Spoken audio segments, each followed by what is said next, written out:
Opa, desculpa que estava sem som aqui, mas agora está tudo certinho, todo mundo me ouvindo, né? Olá, boa noite a todos, todas e todes.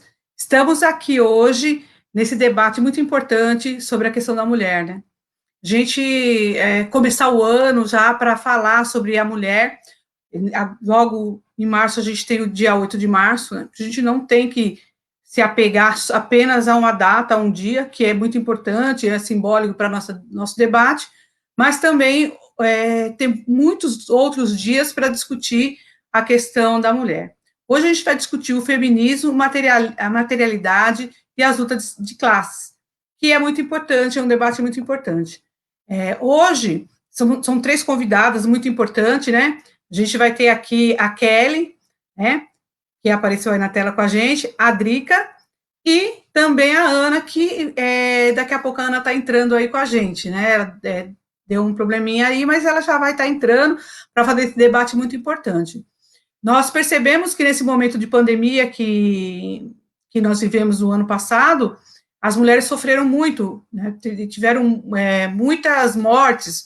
Aqui em Santo André mesmo, né, que é a região que eu moro, e as companheiras moram em outras regiões, tal, a gente vai estar debatendo isso também, que é a questão de você ter contato com muitas mulheres, né, que vêm fazendo a denúncia de que teve uma colega, uma vizinha, uma companheira que sofreu alguma agressão muito séria, ou se não, que ela acabou perdendo até a sua vida, né, espancada, não perdeu a sua vida assim de forma tão tranquila, espancada, foi esquartejada, várias questões muito complexas, né, e outras que conseguiram se safar porque algum outro homem ou alguma resolveu intervir naquele momento em que ela estava sofrendo essa agressão. Isso não pode continuar e nós temos aí que fazer esse debate e as mulheres precisam se ter essa união, junto com os companheiros também, para que avance nosso debate sobre a mulher e que nós consigamos sair dessa situação, né, onde a mulher não tem direito à sua vida, a decidir aquilo que quer, a decidir as suas posições, sempre tendo que se esconder atrás, né, de formas, né, de fingir que está aceitando as coisas porque tem medo de uma possível agressão, de uma possível morte. Isso é uma questão que nós temos que vencer. Fora isso, a discussão da luta de classes, né? O feminismo ele não pode andar sozinho, né? Não pode andar sozinho. A gente defender a questão da mulher sem a gente defender a luta de classe, sem defender um avanço na consciência da sociedade, um avanço na consciência das mulheres, para que a gente busque a unidade com os outros movimentos, o movimento negro, com o movimento dos operários, com todos os movimentos que a gente conhece aí, as lutas todas, para que a gente possa avançar e ter realmente uma transformação social verdadeira, onde a mulher possa ter a sua liberdade plena, né? Sua verdadeira liberdade. Aí, agora, assim, né? Aqui deixando para as companheiras aí concluírem e discutirem aí o tema todo, né? Sei que são companheiras aí de luta, que estão na luta sempre, onde você vai, você encontra as companheiras, então a gente sabe que as companheiras querem uma transformação realmente, e é muito importante, né, estar aqui, estou muito orgulhosa de estar com essas companheiras aqui para fazer essa discussão. Então, primeiramente, a Kelly vai estar falando com vocês, tá bom? E um bom live para nós todos, né?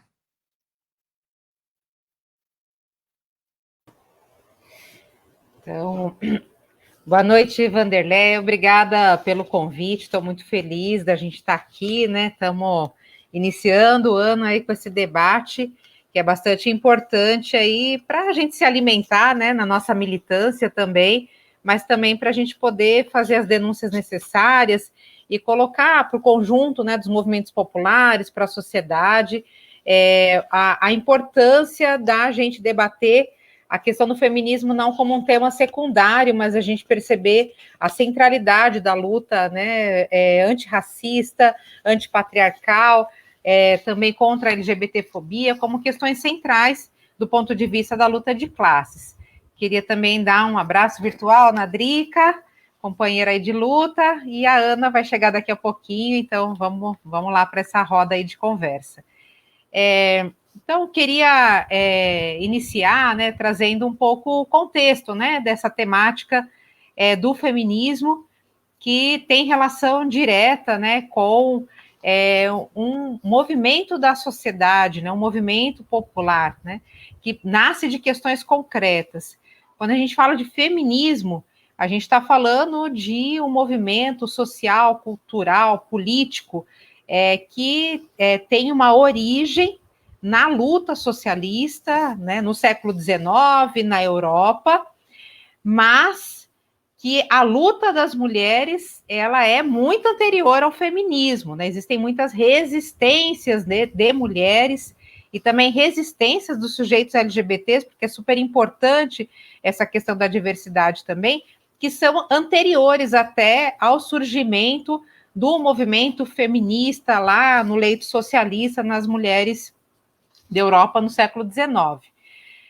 Mas é importante situar essa origem, porque quando a gente fala em feminismo, a gente sempre tem que colocar um S gigante na frente, atrás, né? Porque é feminismos, né? Tem muitas diferentes concepções em relação a esta luta das mulheres, né? Que vai desde uma concepção de feminismo liberal, né? Que não quer mudar o sistema e, portanto, não quer mudar a vida das mulheres, até uma perspectiva, que é uma perspectiva mais aí que os movimentos populares, né, comungam e bebem mais dessa fonte, que é ligada à questão aí dessa concepção revolucionária que articula a dimensão de gênero e classe.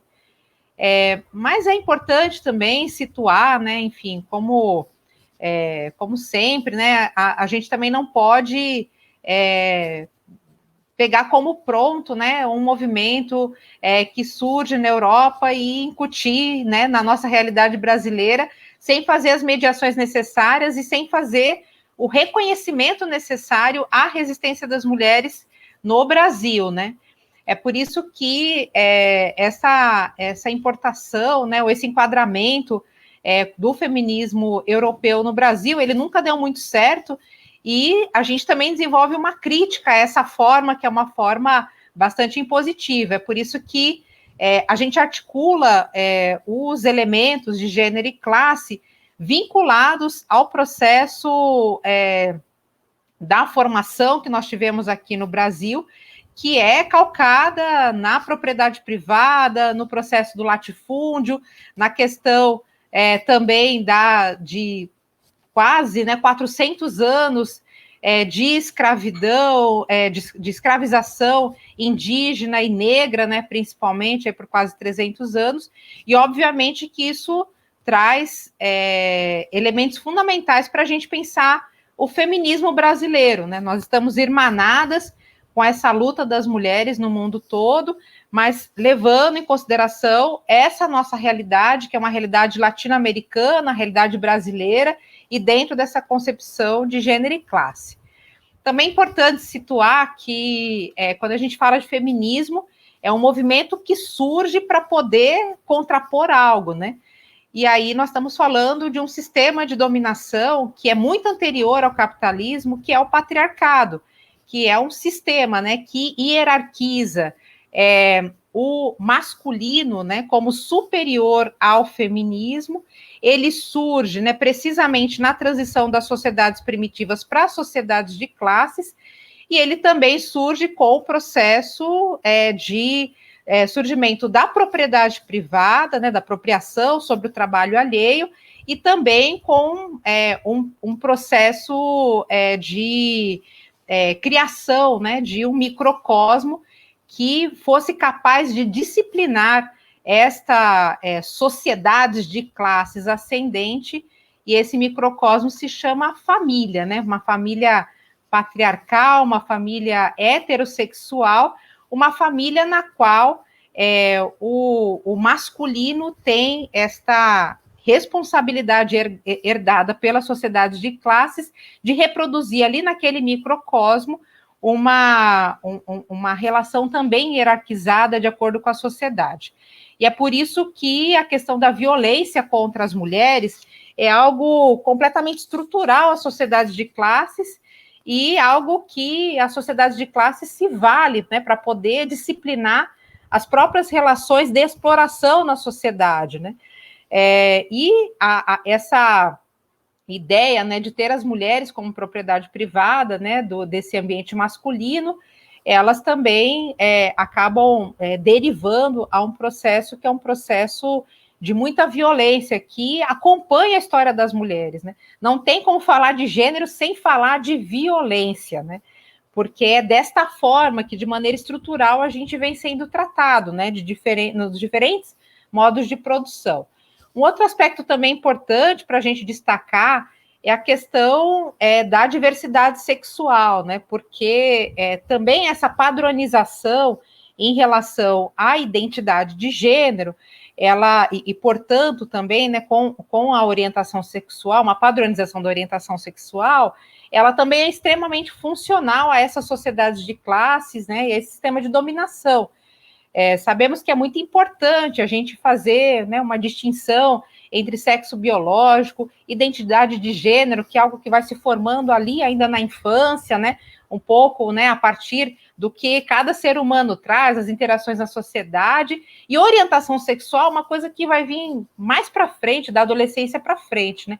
Infelizmente, há toda uma série de preconceitos em torno disso, né, sem entender essas várias mediações, e essa padronização entre masculino e feminino, né, imaginar que a sociedade é só isso, é uma maneira também muito ruim, que acaba nos colocando aí muitas dificuldades de entender os seres humanos, né.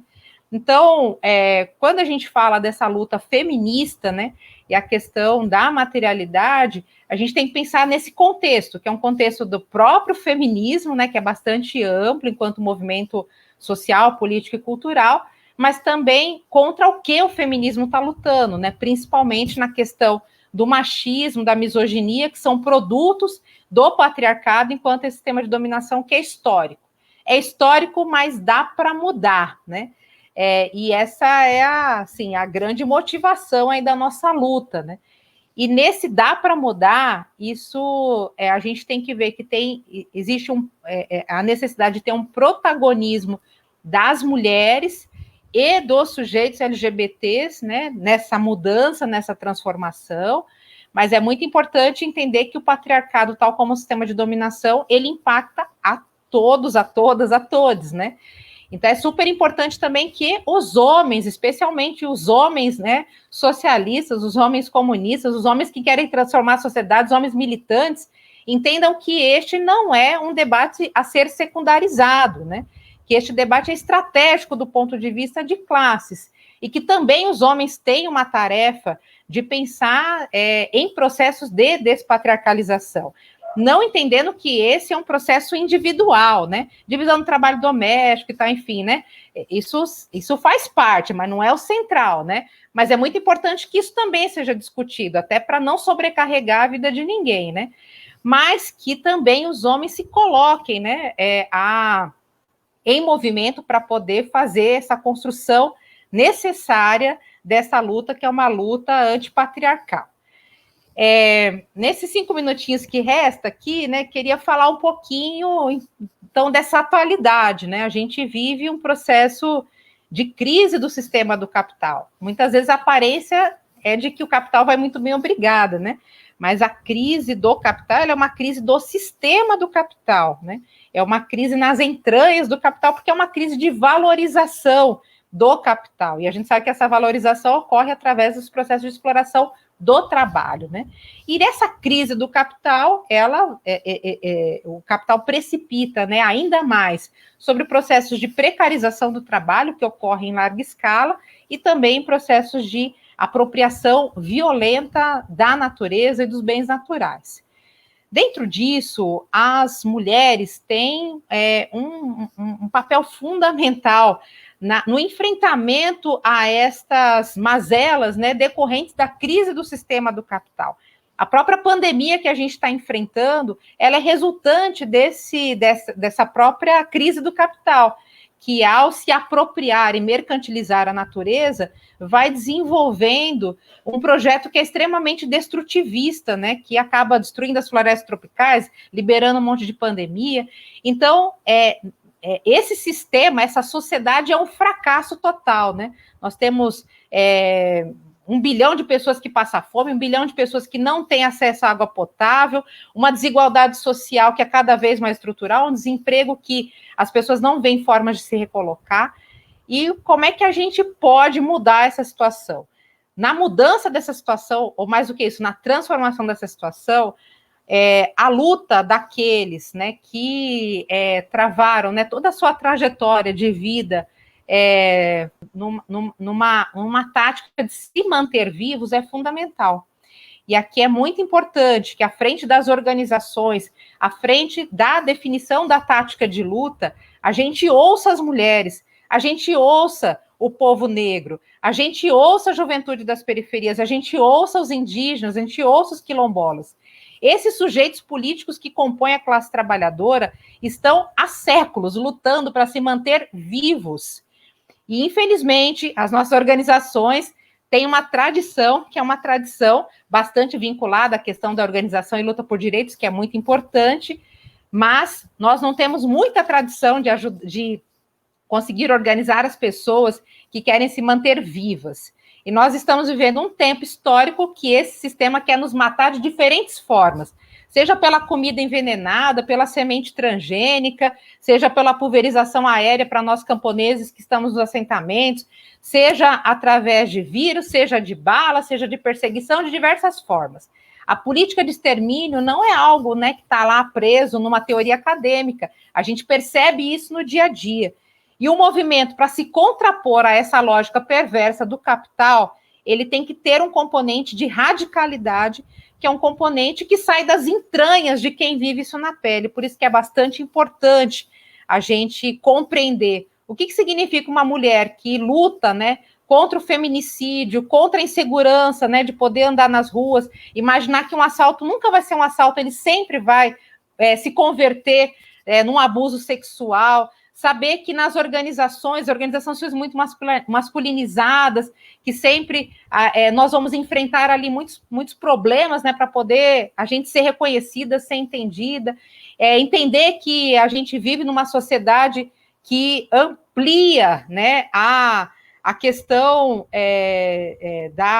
de se apropriar de um trabalho não pago, né, desenvolvido em larga escala, aí pelas mulheres, né, como é no caso da sociedade capitalista, né, que envolve toda essa esfera, né, extremamente sofisticada, que é a reprodução social, né. Então, é muito importante que as mulheres falem mais. A gente tem que tomar palavra, a gente tem que ajudar a dirigir as nossas organizações e a gente tem que ajudar a enfrentar essa situação que a gente está presente no nosso país. Fora Bolsonaro, é uma bandeira, né? Talvez é uma das mais importantes agora, né? Mas ela é uma bandeira conjuntural. A nossa luta não é só conjuntural, né? Nós vamos colocar todas as nossas energias, né? Para poder fazer isso acontecer. E quando as mulheres decidem entrar na luta, é para decidir. Então, nós vamos entrar com força nesta luta, né? Mas, além disso, a gente tem uma questão, que é uma questão de fundo, né? Porque a gente quer mudar a vida, né? E aí, dentro disso, a questão da luta antipatriarcal é bastante importante, né? Então, vou finalizando aqui essa contribuição inicial para tentar ficar dentro aí dos 15 minutos, dizendo que essa minha reflexão, ela parte, né, do setor de gênero do MST, esse setor que dentro de um movimento misto, né, de trabalhadores e trabalhadoras rurais, luta pelo protagonismo das mulheres, para que as mulheres estejam nos espaços de decisão, mas mais do que isso, que a gente vá também mudando as relações de gênero no campo, nos acampamentos e assentamentos. Essa minha fala, né, ela também está dentro dessa experiência de luta e resistência do MST frente a este modelo de sociedade, mas também é uma fala com muita esperança, né? A gente vive em tempos muito difíceis, né? Mas é uma fala de muita esperança que sempre é possível mudar. E com isso termino, né? A humanidade, ela viveu muito mais tempo, né, em relações que não sejam relações dominadas pelo patriarcado, né? A nossa existência na humanidade, ela tem muito mais tempo em outros modelos de cooperação que não essa sociedade de classes e esse modelo patriarcal. Então, é preciso que a gente tenha a coragem de mudar e saber que nenhuma transformação vai ocorrer, nem no Brasil, nem na nossa região, nem em parte nenhuma, se ela não levar a cabo a questão racial e também a questão do patriarcado. Esses são pilares fundamentais na qual se edifica essa sociedade que a gente quer destruir. Paro por aqui, devolvo, Wanderleia. Oi, Kelly, nossa, muito boa sua fala. Nossa, muita construção aí para ser feita, né? Você estava falando da questão, né? Eu fui no acampamento ali da Marielle Vive em Valinhos, né? E assim, a organização das mulheres lá achei maravilhosa, né? Tipo, a biblioteca, a gente até conversou antes da pandemia, de que elas queriam montar uma biblioteca só com livros de mulheres, a gente ia fazer uma arrecadação, pedir aí livros para que pudesse montar a biblioteca para as mulheres, né? Tem a biblioteca para todos, mas um espaço que tivesse só as grandes autoras aí que defendem a questão da mulher. Então, elas fazem debates, tá? Achei lindo, né? Assim, para mim foi um dia assim maravilhoso, né? E ter você aqui, então, para estar representando essas mulheres aí, fico muito orgulhosa aí dessa sua fala, né? Porque essa luta nossa contra o patriarcado, ela vem de longa data, como você colocou, e ela hoje, nesses tempos, pelo menos no nosso país, né? Eu acredito que no mundo, o patriarcado está se tornando mais forte, né? Não mais forte, né? Mas querendo se impor com mais força. Né? Então, está na hora da gente mostrar que a luta que as mulheres fizeram até hoje, elas não foram em vão, que nós vamos sair nas ruas e nós vamos mostrar nossa força. Né? Aí, Drica, a Ana ainda não conseguiu entrar, Drica, aí, se você puder, tá... Oi, gente, boa noite a todas, boa noite a todos e todes. É um grande prazer estar aqui em mais uma live aqui da página ABC contra o Golpe. É um prazer estar aqui com a companheira Wanderleia, a companheira de luta, a companheira Kelly. É muito prazeroso ouvir uma companheira do MST, que é uma instituição de luta que é um exemplo para todos nós, né? E falar sobre feminismo, né? Bem que a companheira já começou dizendo, né, que não é um feminismo, né? São vários feminismos, e eu acho importante a gente desmistificar essa questão do feminismo, principalmente para as militantes mais jovens, né? Porque muitas vezes o feminismo liberal, ele nos vende a ideia que basta que a mulher adquira com plenitude os seus direitos civis e a questão da mulher vai estar resolvida.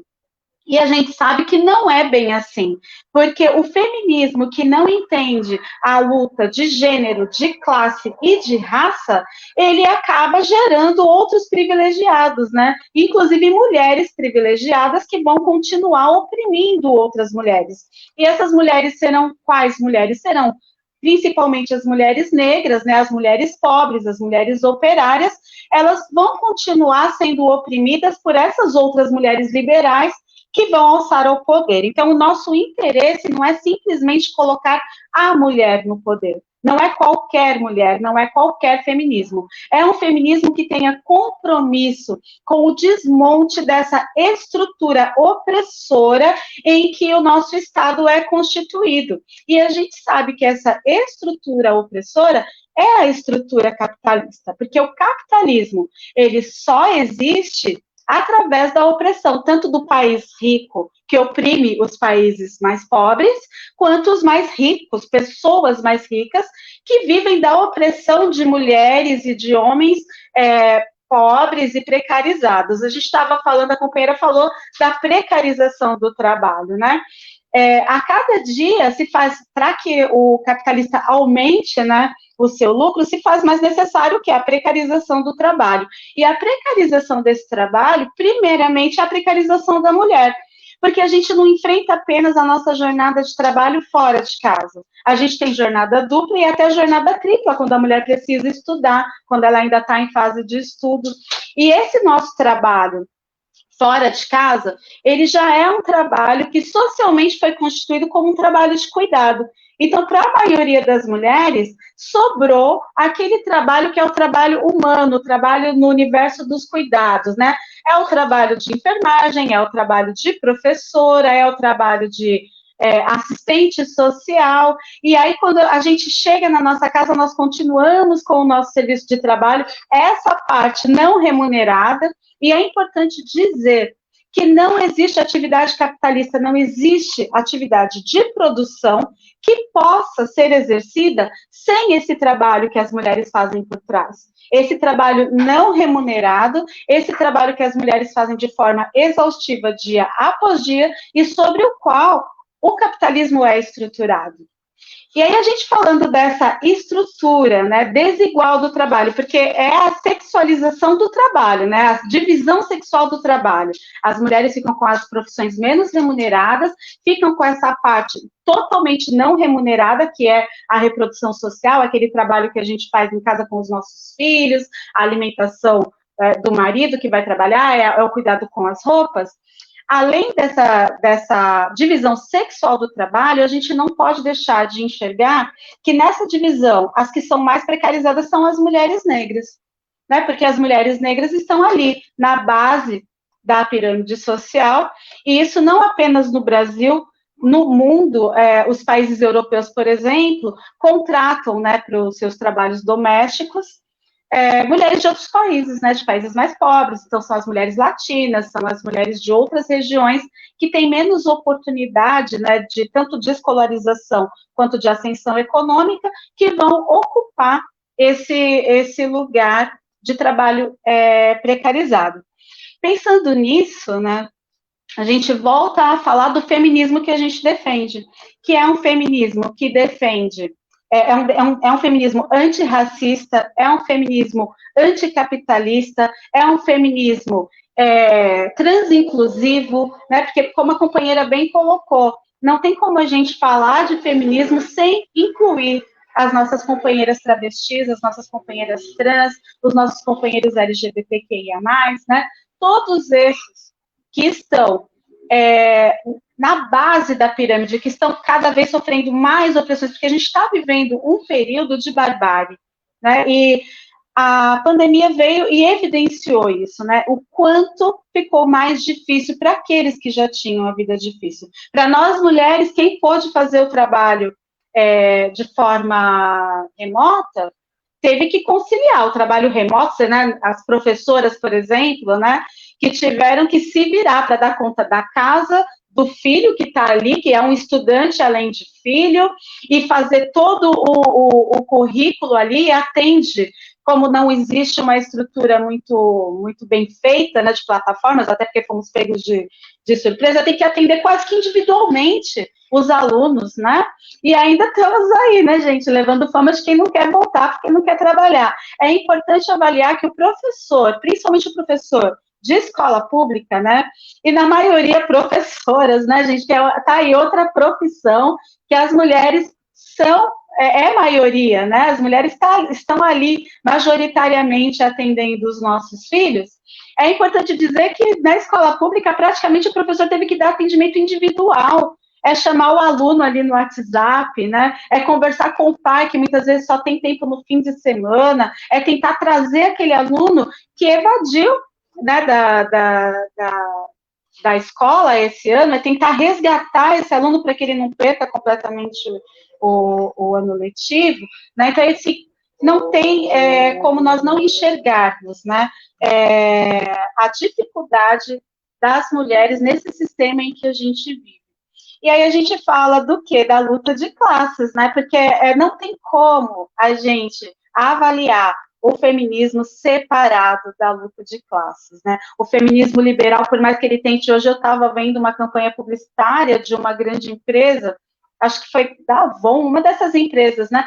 E eles tentam dizer, né, que eles são amigos da mulher, né, que eles vão colocar a mulher em determinada posição, mas o que a gente sabe é que essas empresas ganham muito dinheiro em cima de mulheres que não têm sequer um direito, elas passaram a vida inteira vendendo os produtos ali daquela rede mundial, né, de cosméticos, e essas mulheres não têm nenhuma segurança, nenhum direito, né? Então, assim, não tem como a gente se enganar com a história do feminismo liberal. Esse feminismo liberal não nos liberta, esse feminismo liberal, ele não acolhe a todas as mulheres, ele acolhe algumas mulheres que já são, de certa forma, privilegiadas, e eu acho que a gente está falando isso para as moças mais jovens, né, que muitas vezes podem estar vendo o feminismo apenas como meu corpo, minhas regras, né, e essa coisa toda que a gente acha bonito também, porque é bacana a gente ver o empoderamento da mulher,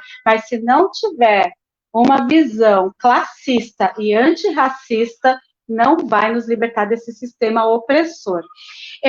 Eu fiz aqui algumas anotações, pensando, né, do quanto que esse feminismo liberal, ele já não atendia a mulher negra historicamente, ele já não atendia, né, porque enquanto as mulheres estavam ali reivindicando o direito de trabalhar, a mulher negra já era obrigada a trabalhar para continuar sobrevivendo, né. Então, assim, essa não era a pauta da mulher negra naquele momento. A pauta da mulher negra era a sobrevivência. E quem ficava nas casas e no cuidado dessas mulheres brancas classe média, enquanto elas iam reivindicar, eram as mulheres negras. Né? Na maioria das vezes não tinham concluído nem aquilo que a gente chama hoje de ensino fundamental 1, elas tinham baixa escolaridade, elas tinham alta precariedade nas suas vidas, muitas vezes mães solos, né, e estavam ali trabalhando na casa dessas supostas, né, defensoras do direito da mulher. Mas que direito era esse que era defendido, né? Era o direito de libertação de todas as mulheres? Não. E é nesse momento que surgem, né, pensadoras, e aí eu gostaria de falar da Angela Davis, nos Estados Unidos, e da Lélia Gonzalez, no Brasil, que elas se levantam e denunciam esse feminismo, né, esse feminismo que está ali pensando apenas em gênero, apenas em conquistas, né, de direitos civis, e se esquecem que a opressão, ela tem base no Brasil, no Brasil e no mundo, né, tem base racial e base classista. Eu acho que eu já falei bastante, né, eu acho que a gente se perde no tempo que a gente está aqui falando, acho que eu vou encerrar por aqui, e a gente vai para a discussão, né, porque eu não sou, acho importante dizer isso, eu não sou uma pesquisadora, não sou uma acadêmica do tema, aqui eu estou falando no lugar de mulher e no lugar de militante, né, então, para mim, essas lives, elas são muito importantes para a gente trocar vivências, trocar saberes e juntos, né, aprendermos e fortalecermos as nossas lutas. Passo para você, Van. Rodrigo, aqui eu acredito que nenhuma de nós, né, somos uma estudiosa do tema, nós não somos nenhuma Safiotti, nós não somos nenhuma Ed Goldman, né, e assim por diante, mas nós somos pessoas que estudamos essas mulheres, né, e estamos à base da pirâmide ali, né, nós estamos ali na luta, nas ruas, eu acho que isso também tem uma importância muito grande, né, você, enquanto mulher, representando aí a questão das mulheres negras, né, sempre com um debate muito importante para trazer isso, a gente até, eu falo naquela da discussão, né, de que na vida, assim, né, por exemplo, eu, enquanto mulher branca, na vida, eu percebo, assim, mesmo tendo vários problemas, minha mãe é empregada doméstica, né, meu pai morreu cedo, quando eu tinha 4 anos, mesmo com toda a dificuldade, entendeu, eu consegui chegar na universidade e passar pela universidade, na minha época, que era muito difícil, né, que a maioria das mulheres não chegavam na universidade. Então, essa situação era porque é uma questão diferente, né? Na escola você é tratada de forma diferente, você consegue ter acesso o professor te dá uma atenção diferenciada, né, das meninas da sala, então você percebe isso. Então, é uma luta muito maior, né? Eu sei que a luta das mulheres negras ela é muito maior, né? Mas se junta, né? Se junta a luta das mulheres brancas, né? que também são mulheres trabalhadoras, as trabalhadoras, dessas mulheres que a gente está falando, né? Não daquelas mulheres que não entendem o que é ser uma mulher trabalhadora, porque ela não vai entender essa nossa luta, né? Eu também estava colocando uma questão, eu vi uma fala sua, que eu lembrei aqui, eu separei uns livros aqui, aí esse livro daqui da Ed Goldman, né, que ele tem uma fala muito, muito bacana, que eu acho que as mulheres, talvez, que queiram ler, ela fala dessa questão da luta em geral das mulheres, né, fala muito disso, e ela vai falar de que a gente não deve querer que os homens dividam o serviço doméstico com a gente, né? E sim que não só isso, né? Isso aí é uma das partes, mas que a gente avance, de que a gente tenha cozinhas comunitárias, que a gente tenha espaço comunitário para cuidar que o Estado cuide das crianças, que cuide essas lavanderias públicas, onde tanto o homem e a mulher tenham a liberdade para caminharem juntos, né? Então tem muito essa discussão, porque senão a gente acaba aquela coisa de cobrar, né? A gente quer que dividir o serviço doméstico. Não, a gente quer acabar com ele, né? Que as pessoas sejam pagas para fazer esse trabalho, né? Então, a gente começar a ter esse debate para que a gente avance também junto com os homens, né? Não na frente nem atrás, mas junto. E a gente, como a gente está muito atrás, a gente vai ter que dar umas pancadinhas aí, né? Então, Oi?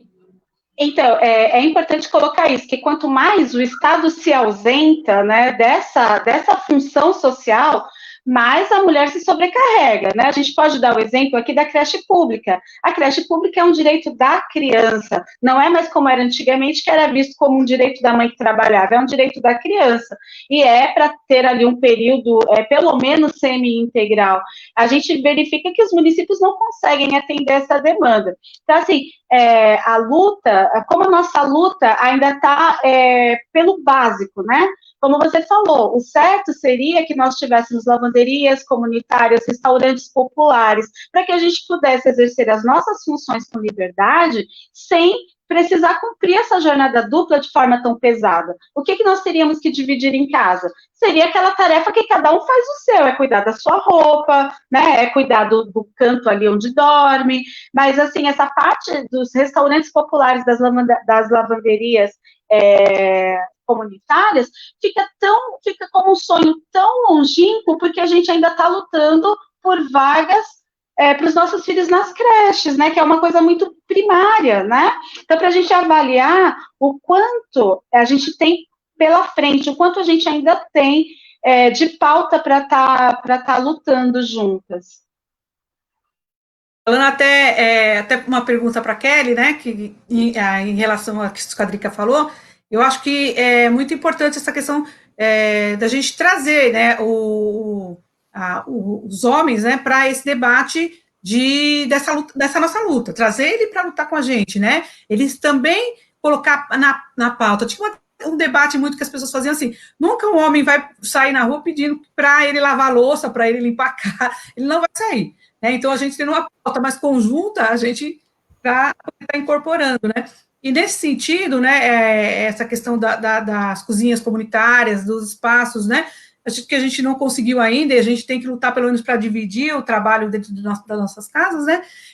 Como é que funciona isso dentro do MST, Kelly, para a gente saber, assim, porque eu percebo que eles estão buscando essa divisão maior, né, em alguns espaços. Eu queria saber de você se você tem informações para a gente sobre essa divisão maior, né? Que a gente ainda não consegue nossos espaços aqui no urbano, né? Queria dar ótimas notícias para você, Vanderlei, Drica, mas o MST está dentro dessa sociedade cheia de contradições, então a gente também enfrenta, né, as situações o produto, né, do machismo também nas nossas áreas, né? E na questão do trabalho, isso também se reflete, né? Porque é sempre importante, assim, né, a gente imaginar que quando a gente pensa a questão do trabalho doméstico, né, já que entrou nessa discussão aqui super boa, o problema é a naturalização, né, das pessoas entenderem que isso é uma extensão do ser mulher, né? E a gente vai reproduzindo isso, né? Imagina, quando a gente, enfim, as pessoas pensam em presentear uma criança, né, uma menina e um menino, né? Então, desde ali dos brinquedos, né, tá presente isso, né, que a gente acaba reproduzindo. Então, desde o ponto de vista das cores, né, das roupas e tal, mas também o que vai dar para a menina, né? Vai dar o ferrinho de passar, a panela, né? Que é o curso prático de treinamento, né? Aquilo não é brincadeira, né? A gente está treinando, né? A bonequinha, né? Então, ficar ninando e tal. Aí depois, quando, enfim, né, a gente está adolescente, o pessoal fala, nossa, a mulher tem uma delicadeza, né? A mulher tem mais jeito, né? E a gente ouve isso o tempo todo, né? Então, da mesma forma que a gente racializa as pessoas, né? Porque a criação de raça também, né? Enfim, ela foi inventada, né? Do ponto de vista da dominação e do ponto de vista de uma branquitude, né? Também a questão, né, de classificar as mulheres, classificar as pessoas, os seres humanos, quanto ao gênero, é extremamente problemática, né? É muito comum a gente ver, né, enfim, só citar um exemplo, né? Numa dessas aí da vacina, né, que a gente está acompanhando, né, enfim, como se fosse final de Copa do Mundo, né? Porque é algo muito importante para toda a nossa vida, né? Domingo todo mundo sintonizado naquilo. Num desses trechos aí, né, o governador Dória, né, lastimável, de São Paulo, tinha uma mesa, né, de cientistas e tal, e ele estava ali falando, todo mundo falando sobre a questão da Coronavac, e aí a única cientista mulher que estava presente, né, antes dele dar a palavra, quer dizer, ele deu a palavra, ela fez a fala dela, super dentro do tema, vacina e tal, mas ao final da fala ele disse: queria agradecer você também, não somente como cientista, mas como mãe, né, como mulher. Então, esses atributos, né, assim, por que uma cientista não pode falar como uma cientista, ponto, né? Por que tem que sempre mobilizar esses aspectos relacionados à maternidade, ao cuidado, ou ao jeito das mulheres, ou mesmo nos movimentos populares, né? Quando a gente tem que assumir tarefa de organizar o espaço, da mística, de relatoria, de coordenação, e sempre alguém justifica, né? Não, as mulheres têm mais jeito, mais habilidade. Tudo isso é construção social, né, gente? Tô falando brincando, mas é super sério, né? Porque, na realidade, isso acaba, tem a ver com uma concepção, que é uma concepção de racializar os seres humanos, mas também uma concepção de classificar as pessoas quanto a gênero. E na questão do trabalho doméstico, é como se fosse uma extensão do ser mulher, né? A gente poder cuidar de absolutamente tudo. Ou mesmo essa atribuição, né, de que as mulheres, elas sabem fazer muitas coisas ao mesmo tempo, né? Cuidado com essa afirmação, né? Porque isso acaba trazendo uma carga para nós, que é uma carga extremamente pesada, né? A Drica abriu a fala dela dizendo isso, assim. Acho que a gente tem que prestar muita atenção, né? O que tem sido esses dias na pandemia na vida das mulheres. Porque tem a questão, né, da violência, porque diminui os espaços para as mulheres fazerem a denúncia, porque a denúncia contra as violências não é só delegacia das mulheres, né? Ou delegacia, enfim, do que for, qualquer aparato público.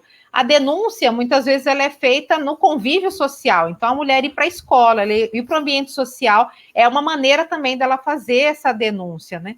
Então, muitas vezes, a pandemia acabou restringindo esses espaços, né?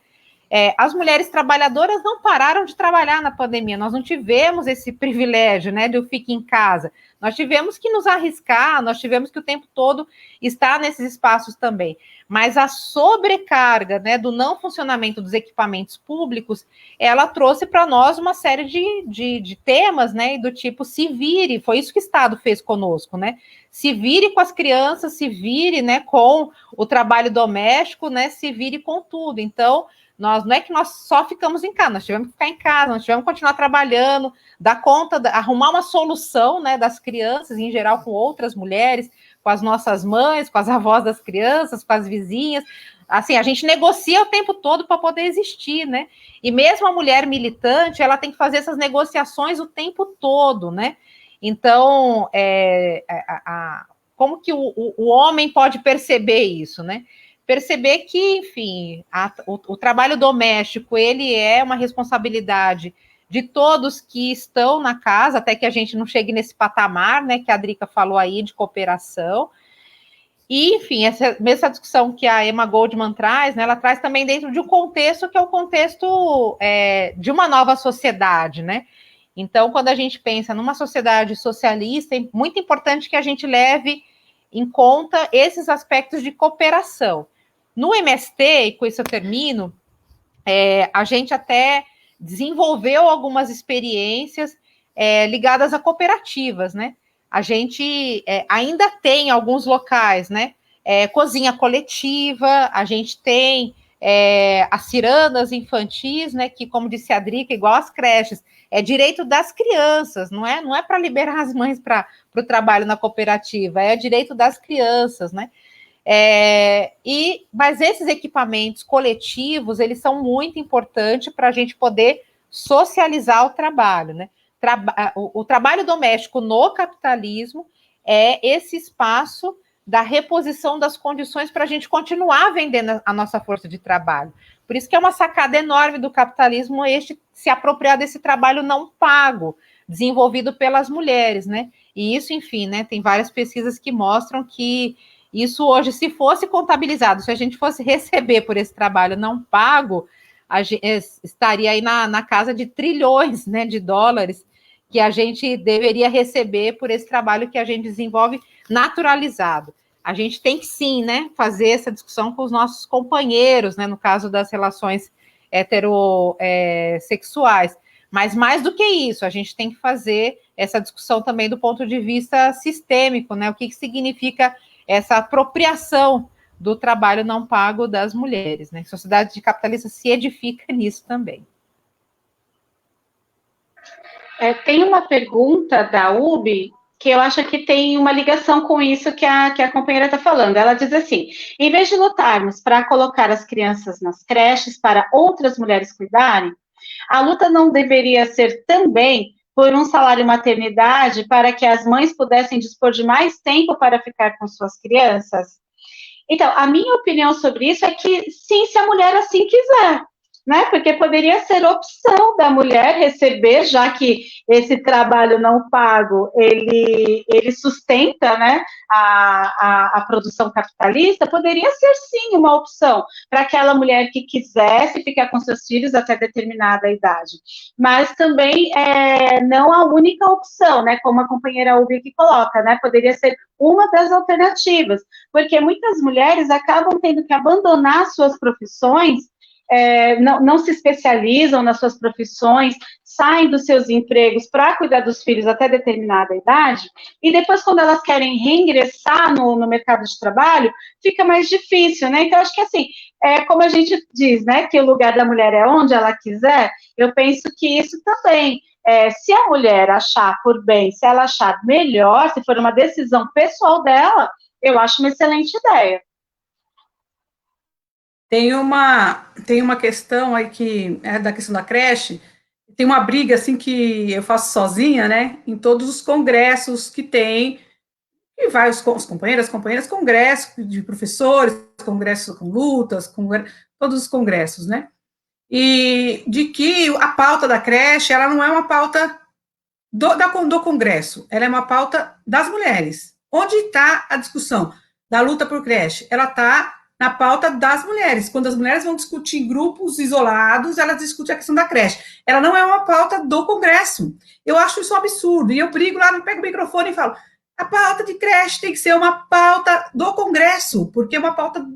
Porque os homens também são pais das crianças, né? Não, parece que o único responsável pela luta pela creche, a luta né, por cuidar dos filhos, é das mulheres.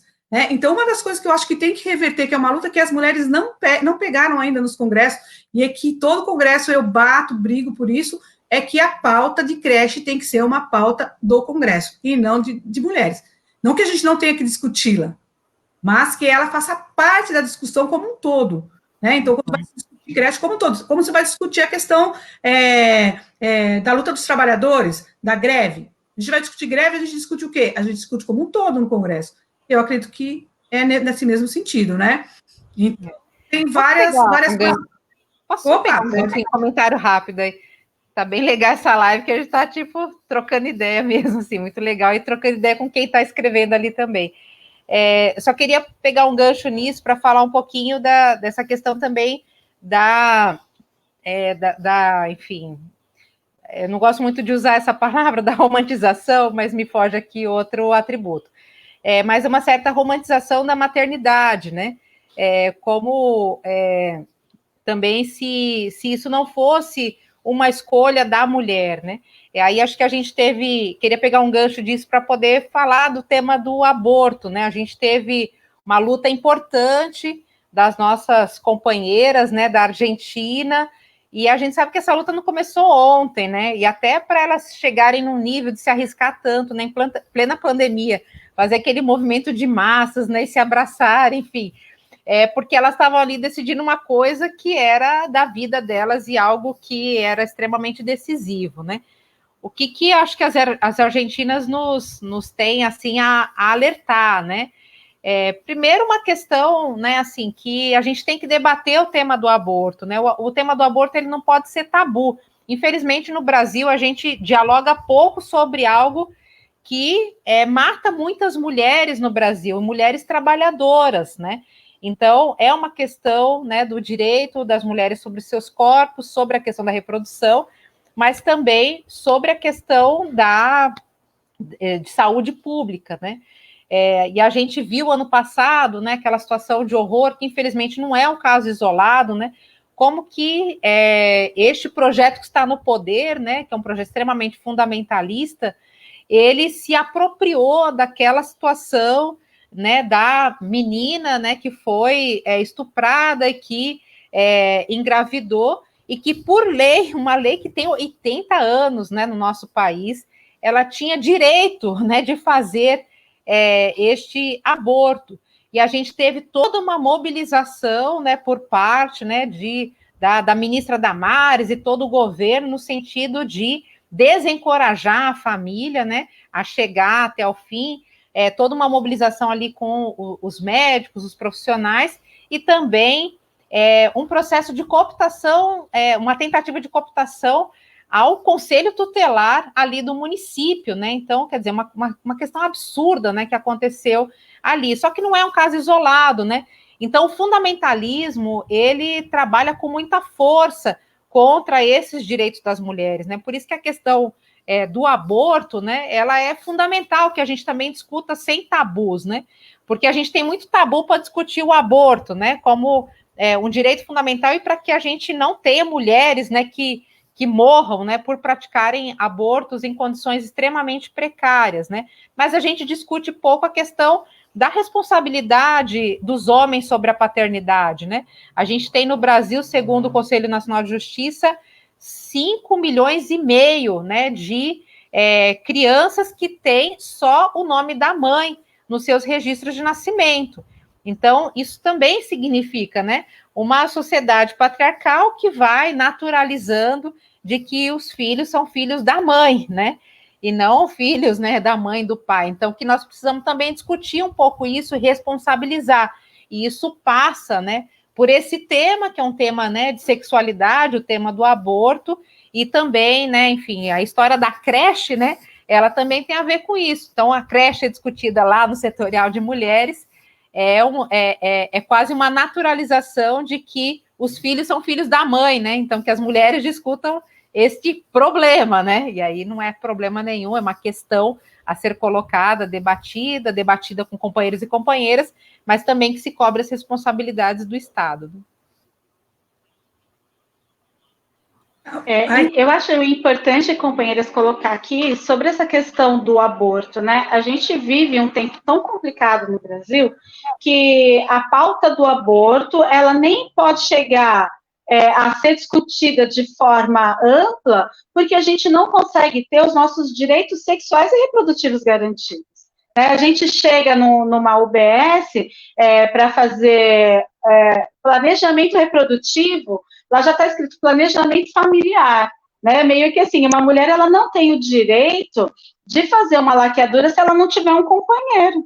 Ela tem que ter um marido, né? Ela tem que ter, na época que eu trabalhava na UBS, tinha que ter 2 filhos do mesmo pai, Se fosse um filho de cada pai, não podia, tinha que ser 2 filhos do mesmo pai, o companheiro tinha que assinar, como se o corpo não fosse daquela mulher, e até para inserir um DIU existe uma burocracia imensa, né, que a gente aqui está falando de métodos contraceptivos de longa duração, né, o julgamento que é feito sobre a vida sexual das mulheres, né, a mulher, ela chega no posto para pegar mais preservativo do que aquela cota mensal, ela é olhada com um olhar de julgamento. Nossa, meu Deus, para que tanto, né?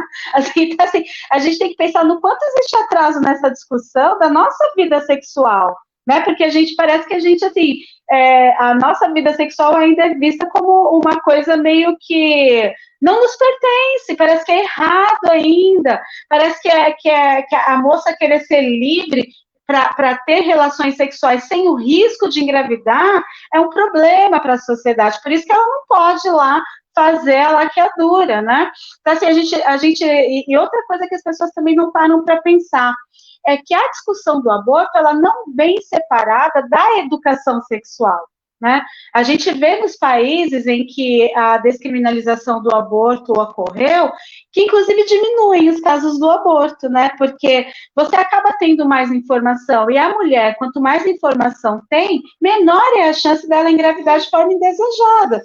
Não que a mulher que engravide por um acidente, seja lá o que aconteceu, deva ser julgada, mas a verdade as mulheres mais escolarizadas, melhor informadas, elas engravidam menos, sem a vontade de engravidar. Então, assim, é importante pontuar para a sociedade nessa discussão que a nossa luta não é pura e simplesmente pela, como eles dizem, liberação do aborto, né? Não é apenas para isso, mas é para que nós sejamos donas incondicionais e plenas do nosso corpo, né? E do nosso destino.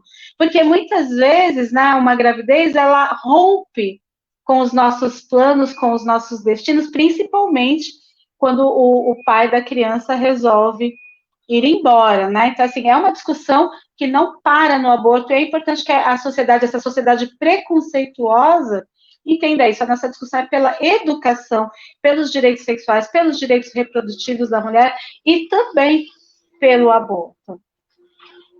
Nós temos aí um debate também que eu gosto de fazer sobre essa questão do aborto, que essa defesa que nós fazemos do aborto, ela é uma defesa dentro do reformismo, tá? Assim, eu não considero ela uma discussão revolucionária. Eu considero ela, como várias discussões que nós fazemos, que é uma discussão reformista. Por quê? Porque a gente sabe muito bem que o aborto,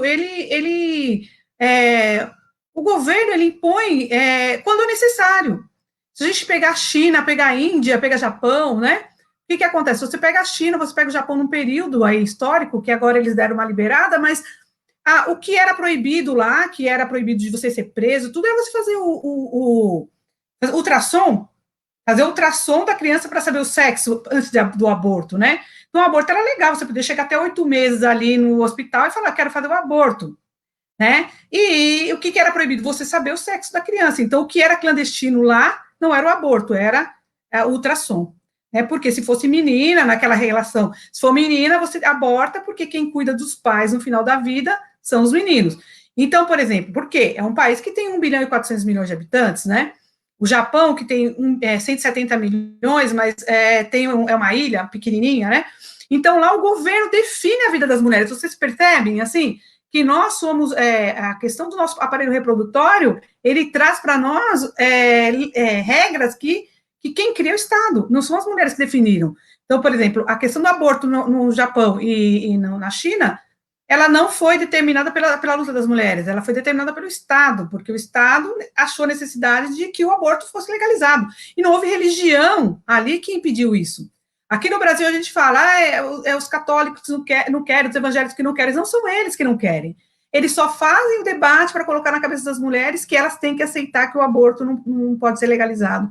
Mas, na realidade, o problema é maior. O problema é uma questão. O Brasil tem 200 milhões de habitantes, é um país com quinta extensão territorial. Então, o que acontece? A gente tem um problema de quê? De pouca população.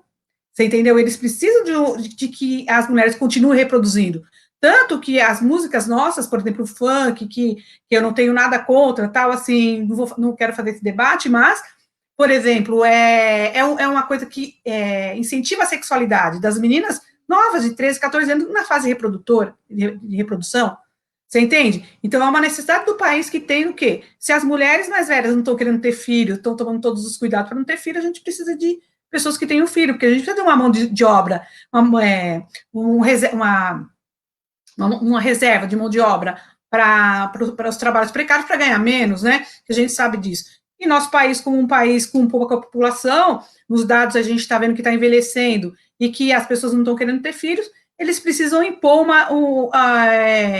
de que essa discussão que está tendo reacionária, que está tendo no país, ela cabe para o governo gosta. Por que não tirar o Bolsonaro? Porque o Bolsonaro não foi impeachmentado ainda? Porque ele faz algumas discussões que são retrógradas, mas que são necessárias para o país no momento, né? Isso para o governo, não para nós.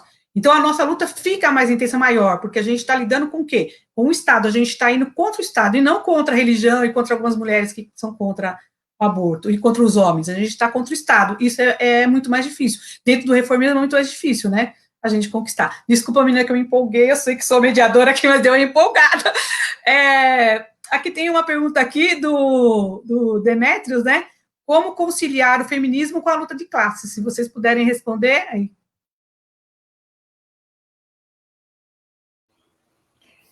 Então, só um comentário, né? Eu acho que não precisa nem conciliar, viu, Demétrio? Assim, não dá para falar de luta de classes sem feminismo, né? E sem feminismo, sem luta de classes.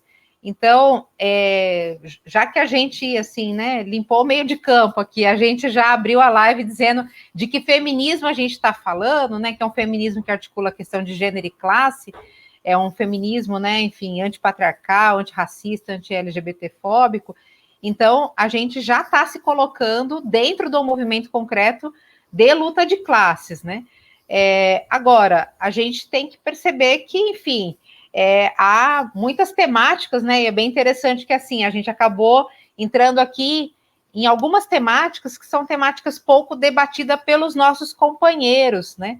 Então, por muito tempo, né, assim, a questão também sobre esse tema, né, que envolve, né, a questão do feminismo, ele foi debatido na questão da desigualdade salarial entre homens e mulheres, que é um tema muito importante, né? Mas veja, né, assim, até hoje, né, mesmo aqui no Brasil, as mulheres recebem, desempenhando as mesmas funções que os homens.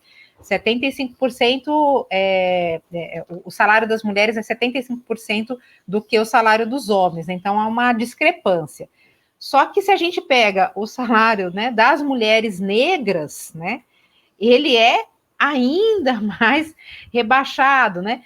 Então, o que a gente foi provocando também na nossa discussão de feminismo, né, aqui no Brasil, porque, enfim, tem uma questão que é uma questão de diferença salarial, mas tem uma questão que enfim, muito maior, que significa essas várias mulheres, né, que estão nessa condição de massa sobrante, né, enfim, na precarização do trabalho, as mulheres são as mais impactadas, e o quanto que essa questão, né, da precarização do trabalho, ela acaba se relacionando com outros temas, né, racismo ambiental, a questão, né, os impactos dos agrotóxicos, né, sobre a questão, né, da reprodução sexual das mulheres, o tema, né, do tratamento, né, muitas vezes que as mulheres sofrem nos partos, então, da violência obstétrica, né. Então, são vários temas, né? Colocamos aqui o tema do estupro, né? O tema do aborto, né? E o que a gente provoca também os nossos companheiros, né? Os companheiros das organizações a discutir, é que eles também debatam esse tema, não para poder dizer como que a gente tem que fazer, mas isso tem que ocupar, né, a mente também dos companheiros, né? Então, e na nossa visão, isso tem toda a relação com a luta de classe. Porque a gente não consegue mobilizar a classe trabalhadora se a gente não compreender profundamente os temas que mobilizam a classe trabalhadora, né? Então, a discussão dos sujeitos não é uma discussão culturalista, é uma discussão dissociada da questão de classe, né? Mas a questão de compreender os diferentes sujeitos e por que podem lutar os sujeitos é um tema fundamental, né, para as nossas organizações. Então, movimentos, sindicatos, partidos, eu acho que tem que entender um pouco melhor a classe trabalhadora na atualidade, né? Já não dá mais para a gente poder organizar a classe trabalhadora nas formas clássicas, né, por local de trabalho. Tem muitas mediações, né? E essas mediações, elas nunca podem se perder deste eixo, que é o eixo da luta de classes. Então, acho que já está conciliado aí, né? E bora fazer a luta, né, pautando os temas que são os temas que, na realidade, já estão imbricados, mas que muitas vezes na cabeça nossa, de movimento popular, de militância, eles estão dissociados. Eu queria falar da interseccionalidade, né? Essa palavrinha que a gente hoje usa bastante, mas que ela foi calcada lá nos anos 70, né? A gente tem que avaliar que a nossa luta, mesmo enquanto militantes marxistas, é contra as opressões e é contra esse sistema opressor.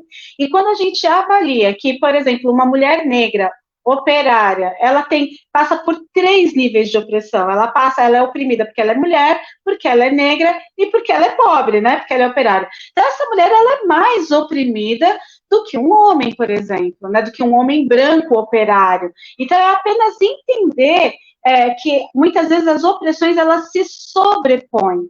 E a gente, enquanto marxistas, sejamos homens ou mulheres, a gente precisa compreender essas diferenças e compreender que esses companheiros que sofrem mais opressões, que essas companheiras que sofrem mais opressões, elas precisam de um lugar, um local de protagonismo, porque para ela vai ser mais difícil alcançar aquele local.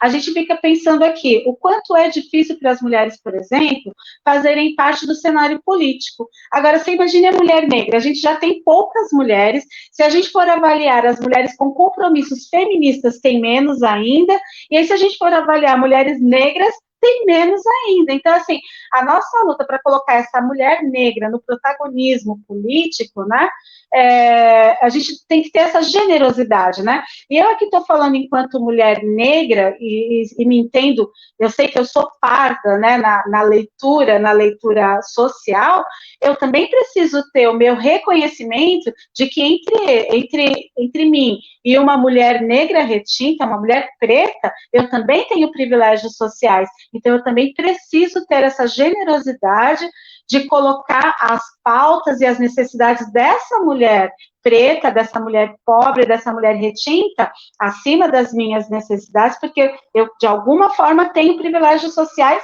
sim. Então, assim, militância tem que vir acompanhada de coerência, né? Então, assim, é preciso que os nossos companheiros entendam que não existe uma disputa e que a luta de classe, ela não é inimiga do feminismo, nem o feminismo um não atrasa o outro.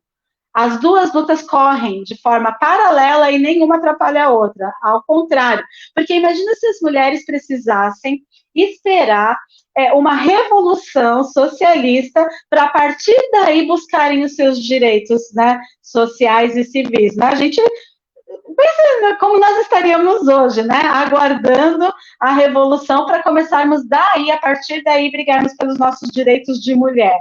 Né? Então, assim, são lutas que correm paralelamente sem problema nenhum. Sabe, Drica, que tinha um debate aí, que eu sou mais, acho que é mais velha aqui, né? Mas algum tempo atrás, os debates aí na esquerda, né? Nos sindicatos, nos partidos, era de que vamos lutar pela revolução, e lá na revolução a gente discute a questão da mulher, a questão do negro, né? Aí, o que aconteceu? Se as mulheres e os negros não quiseram esperar, né? Falaram assim, não, vem aqui que a gente vai estar aí na frente, né, nessa frente. Eu até estava discutindo que, nesses dias, falando da questão dos atos, né? Os atos estão bem esvaziados, e eu estava comentando que os atos que estão cheios são os atos do Vidas Negras Importam, né? Os atos que estão funcionando, que estão com bastante gente, que são esses, mas os atos como da classe trabalhadora, eles não estão enchendo, eles estão esvaziados. Cadê a classe trabalhadora, né?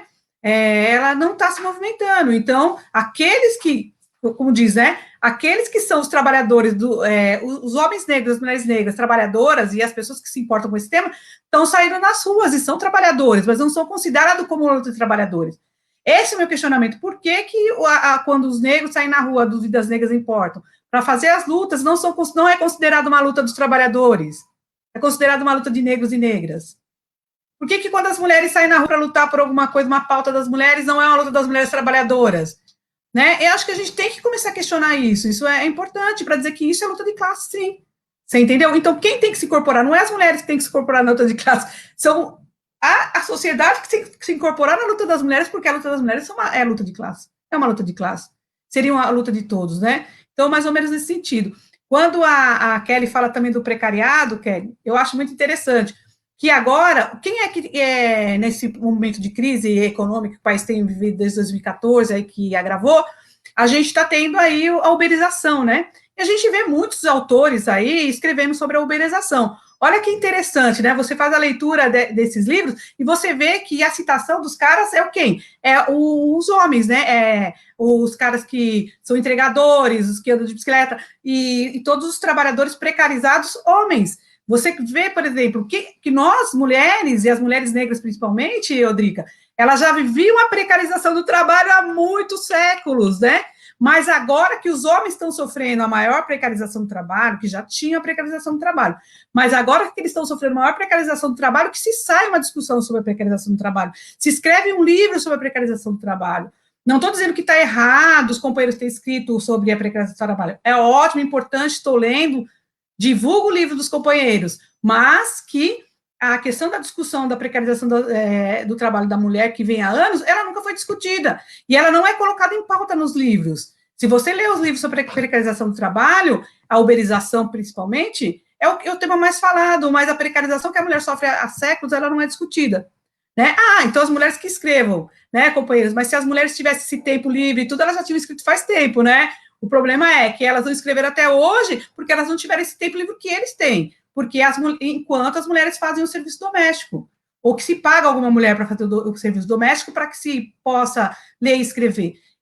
Precisava de ter escrito, precisava sim, mas que as mulheres também precisam desse espaço e que podiam ser citadas nesses documentos, né? Por quê? Porque para a mulher é natural que a mulher, a precarização do trabalho para a mulher seja natural, para o homem não, né? Aí, meninas, eu não sei aí se a gente faz uma discussão final, se a gente continua, se vocês querem finalizar o tema. A gente está com 1h12 de live, né? Aí, se vocês quiserem fazer uma fala aí de 10 minutos para finalizar, acho importante. Tá bem. Então, acho que já finalizando, trazer um pouquinho dessa construção dentro do movimento Sem Terra, né? E um pouco alguns avanços, né, que a gente também está tendo. Então, compartilhar um pouco dentro dessa perspectiva, né? No MST, o MST existe desde 1984, né? A gente estruturou o setor de gênero do MST nos anos 2000. Então, olha quanto tempo, né? Assim, até construir o setor de gênero, né?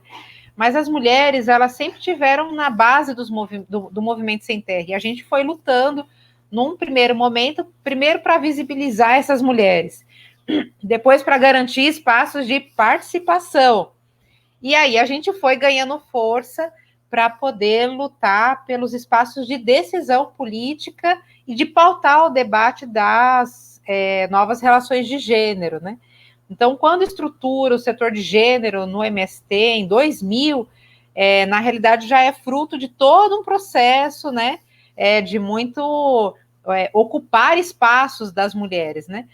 Nunca vai ter espaço vazio, né, e nunca vai ter tapete vermelho também para a gente poder adentrar, né, os espaços de luta política, mas é sempre importante que a gente vá ocupando esses espaços, né, e assim foi no movimento, né? O MST também, né, tem aquelas fotos, né, de que a gente tem aquele, né, lá nos anos 80, aquele paredão de homens, né, ali nas direções políticas, e 1 e 2 mulheres e tal, e assim se repetiu também no movimento sindical, em muitos partidos, né, e muitos partidos e sindicatos estão até hoje nessa e não se tocam, né, fazem uma live, chamam um monte de homem para poder conversar, né, então vai fazer análise de conjuntura, só pensa em nome de homem na cabeça, né? Então, acho que foi bastante importante esse movimento que a gente foi fazendo para poder ocupar espaços, né? E aí tem uma dimensão, né, que a dimensão, assim, nós somos um movimento que luta por território, né, os acampamentos e assentamentos. E no território, então, ali também, enfim, é a vida da gente, né, a gente organizar esse processo do trabalho, da educação, da cultura, das relações sociais, como é que a gente enfrenta as violências, né, e isso no acampamento, né, na fase do acampamento, ele é bastante debatido, um pouco mais coletivamente, mas depois na conquista da terra, né, até pela própria realidade do assentamento, organização das moradias, isso acaba sendo menos debatido, mas não menos praticado, né. E aí a gente vê nos assentamentos a importância dos equipamentos públicos, né, como espaços de socialização, pensando que são comunidades, né. E nesses territórios, né, que a gente foi conquistando, e principalmente pensando na questão da dimensão do trabalho, tem uma prática que foi sendo desenvolvida pelas mulheres, que é uma prática bastante articulada de garantir a sobrevivência nos assentamentos através de uma diversidade de combinar, né, as necessidades da família com as necessidades de renda, né? Então, é ali da prática das mulheres que a gente foi vendo, e depois isso agora, né, enfim, né, já se estruturou como uma linha política do Movimento Sem Terra, que é a questão da agroecologia e da reforma agrária popular. Mas isso está desde a prática de como as mulheres concebem esse espaço do território. Então, eu queria destacar isso, né? Então, quando a gente pensa em agroecologia, defesa dos territórios, a gente vai encontrar a prática de mulheres, né? As mulheres, elas nunca vão pensar só na questão da renda, né, para fora, para vender. Elas vão pensar, o que a gente vai comer, né? Como é que a gente não vai passar fome nesse lugar, né? Como é que a gente vai ter uma diversidade de coisas? Então, aquilo que é da prática nossa do quintal, né, de ter horta, de ter o pomar. Agora até a gente já avançou para a agrofloresta, né, que é uma forma de combinar a produção de alimentos com também essa questão, né, da gente plantar árvores, alimentar o solo, ter um solo sadio para ter um alimento sadio, né, mas também ter a criação de pequenos animais. Isso tudo, né, por muito tempo não foi considerado, não foi, digamos, monetizado, né, e não foi colocado na ponta do lápis. Então, é como se essas coisas não tivessem um valor econômico, né? E a gente vê que boa parte daquilo que é feito, né, pelas mãos das mulheres tem um valor econômico que é o valor da sobrevivência.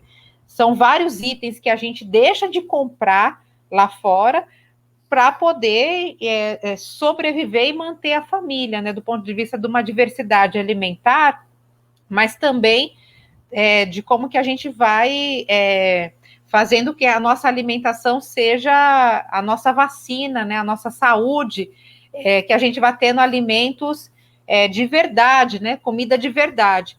E aquilo que a gente foi conquistando nas áreas da reforma agrária, essa comida de verdade, essa diversidade, a gente também está lutando para que isso seja estendido para as periferias urbanas, né? Então, desde o início da pandemia, aí, o Movimento Sem Terra entrou de cabeça na questão das ações de solidariedade. Só que as ações de solidariedade também têm um recorte de gênero, né? Porque tem um batalhão de mulheres à frente das ações de solidariedade, né? E as mulheres foram as primeiras, né, assim, a perceber que antes do vírus chegar nas periferias, a fome ia chegar e ia matar antes, né? E a gente começou a organizar esses processos. E aí, dentro dessa solidariedade, que sempre é muito ativa, a gente também foi desenvolvendo uma metodologia de trabalho de base que se chama agentes populares, não só o Movimento Sem Terra, mas junto com uma articulação de vários movimentos que está em torno do Periferia Viva.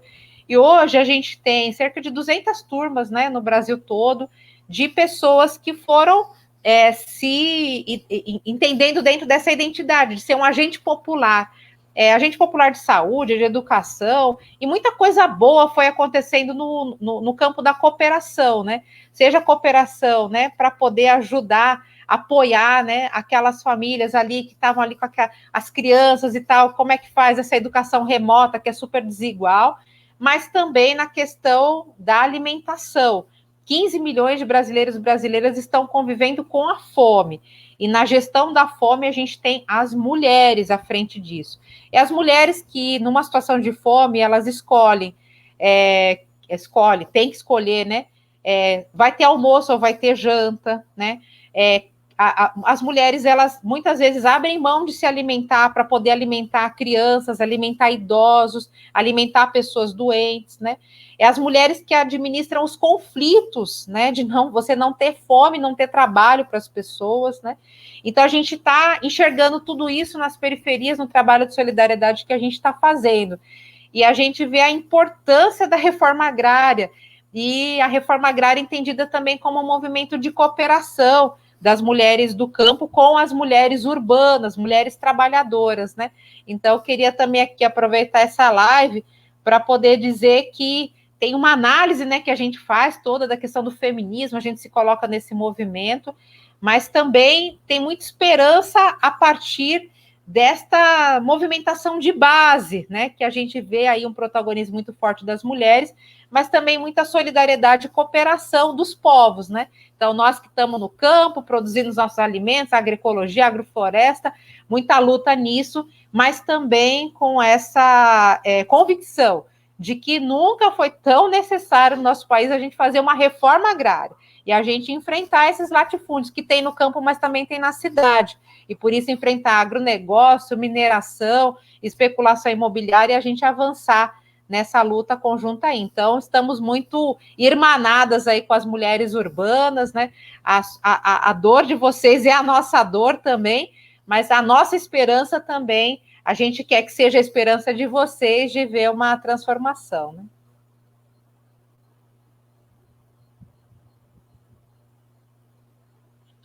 Depois de uma fala tão cheia, né, de motivos para a gente ter esperança, motivos para lutar, né, porque a gente fica pensando na necessidade que a gente tem da autonomia alimentar, né, pensando no quanto a cesta básica aumentou sem nenhum tipo de o governo não fez nada, né? Não teve nenhuma ação do governo protegendo a fome, protegendo os brasileiros contra a fome, né? A gente pensando no quanto aumentou, por exemplo, óleo de soja, carne, arroz, né? Num país como o Brasil, que a gente sabe que é produtivo de ponta a ponta, a gente tem mesmo que pensar numa outra alternativa, né? Numa reconstrução, no desmonte desse país, da forma como ele está, de forma a oprimir cada vez mais os nossos trabalhadores, as nossas mulheres, o nosso povo negro, né? Então, pensar na forma que a gente tem de alcançar e mobilizar essa maioria da população que está precarizada e que tem sido enganada, né, pelos meios de comunicação, pelo sistema político, pelo sistema capitalista, né, a ponto de fazer com que as pessoas achem que a nossa luta é inimiga deles, né, eles não conseguem perceber que o inimigo é outro, né. Uma companheira citou aqui, né, que Marx falou da precarização da pessoa humana, né, de mulheres e de homens, né. Sim, é verdade, Marx, Rosa Luxemburgo e tal, mas de forma contemporânea a gente tem visto que os autores contemporâneos, principalmente os nossos companheiros, não têm enxergado que nós já estávamos ali de forma precarizada, né, e nós somos privilegiadas, digamos assim, e somos uma minoria que tem acesso a esses intelectuais, a esses escritores, né? A gente não pode se enganar que a massa da população brasileira tem acesso a esses escritos, que as mulheres, que aquela mulher que a gente encontra na porta da escola, que aquela mulher que está recolhendo reciclável, que aquela cuidadora lê Rosa Luxemburgo, né? Então, eu achei que a gente tem que ser porta-voz não apenas dessas literaturas, né, que são literaturas transformadoras, sim, mas também dessa verdade, né, de que a nossa luta, de que o nosso trabalho, ele é menos reconhecido não só financeiramente, mas socialmente, né? A luta das mulheres, ela é sempre, como a companheira colocou, a Vanderlei colocou, a luta das mulheres parece que é das mulheres, né? Porque a gente também não vê um companheiro deixar de ir num compromisso, seja ele político, porque não tinha com quem deixar as crianças. Ele sempre vai achar uma mulher para deixar as crianças dele, né? É a gente que não acha, né? E às vezes a gente é até mais voluntária, né? Um homem chega pedindo para a gente cuidar dos filhos, a gente vai lá e cuida, né? A gente não sabe nem direito para quê, mas a gente cuida. E é importante a gente entender isso, que historicamente o nosso trabalho ele é visto como menos importante. Aí eu lembrei de uma autora que ela fala assim, né, que aquilo que os homens chamam de amor, a gente chama de trabalho não remunerado, né? Porque assim, é basicamente isso, a gente trabalha às vezes de forma remunerada e a maior parte do tempo de forma não remunerada, e muitas vezes nós mesmas não percebemos e não reconhecemos o quanto nós temos sido exploradas por esse sistema e por esse Estado, né? Eu quero me despedir de vocês, dizer que foi um prazer estar aqui falando com vocês, aprendi muito e foi muito gratificante para mim. Obrigada. Oi, meninas, olha, foi um prazer aqui estar com vocês, aprendi bastante também, né? E aqui conversar, ter um diálogo aqui com a Luciana Fernandes, né? De que nós todas aqui somos marxistas, né? Nós todos aqui lemos Lukács, todas lemos o Capital, né? A Rosa de Luxemburgo, inclusive, ela está aqui do meu ladinho, né? Sempre tem que estar aqui do lado, né? A Safiotti, Elisete Safiotti brasileira, né? Elisete Safiotti, muito importante. Eddie Goldman. Aqui atrás temos aqui, ó, temos aí a Simone de Beauvoir, temos várias Rosas de Luxemburgo, todas as mulheres, tá? E do outro lado tem os Marx, Engels, né? Todos esses companheiros aí estão também na minha prateleira de leitura. Tenho, sim, muitas coisas que eles falaram em relação à questão da luta de classes e em relação à questão não só da mulher e dos homens, das crianças também, né? A exploração das crianças, mas a gente está colocando aqui uma questão de que não podemos esperar o socialismo, o comunismo, para que as mulheres e os negros e os indígenas e o povo, né, os quilombolas, tenham o seu espaço, né? Vamos lutar todos juntos e a gente sabe que se a gente esperar isso acontecer, lá a gente vai ter o machismo, a gente vai ter todas essas coisas novamente, porque elas não foram sanadas agora, elas não foram discutidas agora. É importante que nós discutamos a todo momento, questionando o nosso questionamento aos companheiros que escreveram a precarização do trabalho, mas não escreveram sobre a precarização do trabalho das mulheres antes que já existiam e de outros trabalhadores, não é uma crítica destrutiva, é uma crítica construtiva, para que pensem e possam, ou nós, ou eles, né, escreverem junto a discussão geral da precarização do trabalho, não de uma única precarização do trabalho, né, de que a precarização do trabalho ela já vem de anos e que ela deve ter sido discutida, é nesse sentido, né, e como marxista é essa crítica, e como marxista é essa colocação, e a gente vê a discussão aí, a questão da luta do MST, né, da companheira Kelly aqui, uma luta importante, a gente sabe a dificuldade da luta do MST, a perseguição que os companheiros do MST sofrem, né, a gente tem o Buzeto que estava aqui na live, né, já foi preso, já foi perseguido várias vezes por essa luta, né, a gente sabe que vários companheiros do MST foram mortos, mulheres, homens, e que as mulheres lutam lá, mas a gente, né, a Drica aí, né, Drica, no movimento de mulheres negras, você sabe quantas mulheres já sofreram, perderam seus filhos, saíram na rua, foram espancadas, ou foram e várias estupradas, e tudo isso que a gente discutiu aqui, que a gente sabe. E que, nesse sentido, a gente está reivindicando, né, que se some na luta das mulheres, né? Quando a gente diz que vai discutir a questão do aborto, a questão do aborto não é o filho, não é só da mulher, a questão do aborto o homem tem que discutir, tem que ser pauta da luta de classes. E que a questão da creche tem que ser pauta da luta de classes, para que esteja a verdadeira liberação, né? A emancipação da mulher, né? Como disse, se não tiver a emancipação da mulher, não vai ter a emancipação de todos, né? Então, a gente defende aí que a emancipação das mulheres venham em conjunto, né? Na luta de todos, né? Por todos, né? E uma transformação social aconteça, né? E que venha aí a nossa tão sonhada liberdade, né? Então, uma boa noite para todos e todas. Obrigado, Drica, obrigado, Kelly, e Boa noite.